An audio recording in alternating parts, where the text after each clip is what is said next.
Manchester United take on Brighton in the Premier League on Thursday night, less than 2 weeks after the sides met in the semi-finals of the FA Cup. Brighton are enjoying an excellent season, and extra time and penalties were required in that semi-final at Wembley. Victor Lindelof converted the winning penalty on that occasion, and Roberto De Zerbi will be eager for his team to gain revenge.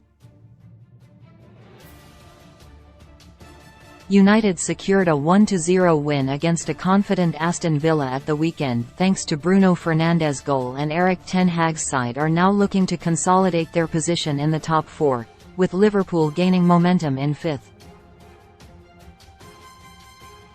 Regarding the team news, this game has come too soon for Alejandro Garnacho after his spell on the sidelines. Rafael Varane and Scott McTominay also remain unavailable for selection, and Lisandro Martinez is out for the season. If there is to be a defensive change, it should be at fullback. Brighton are likely to recall Kaoru Mitoma, and Aaron Wan-Bissaka had his number in the FA Cup semi-final. Tyrell Malaysia did decently against Aston Villa, but reverting to the right-footed fullback is advisable. Antony was curiously omitted from United's Player of the Month nominees for April, when he was arguably their standout performer. United should make the most of his freshness after he was benched against Villa and restore Bruno Fernandes to the playmaker role. Although Malaysia performed well against Aston Villa, he should be dropped. That's because Wan-Bissaka must start to deal with the threat of Mitoma, who expertly handled in the FA Cup semi-final, which means it's Dalit or Malaysia at left back. Dalit has been the more accomplished performer this season, and he deserves to play. He also recently helped keep a clean sheet against Brighton at Wembley, and that same back four should be picked again here. Eriksen was not at his best at the weekend, and rotation is logical.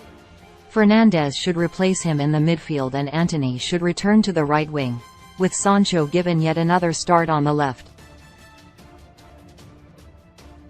With consecutive starts, Sancho has started to show more on the pitch, and hopefully he's close to finding a rhythm.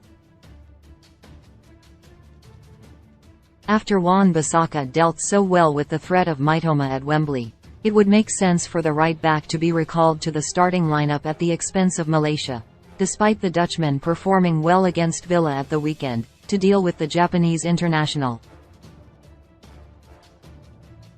He kept him at arm's length, and that should give Ten Hag confidence he can do the same again. Antony was also dropped to the bench for the clash with Villa and will be chomping at the bit for a recall. He has raised his game in recent weeks, and his threat on the counterattack could be key, meaning Fernandes should move back into his creative hub in place of Sabitzer. Sancho has started the last 2 matches and deserves to retain his place. A run of consecutive starts towards the end of this season could boost his chances of having a key role to play next term.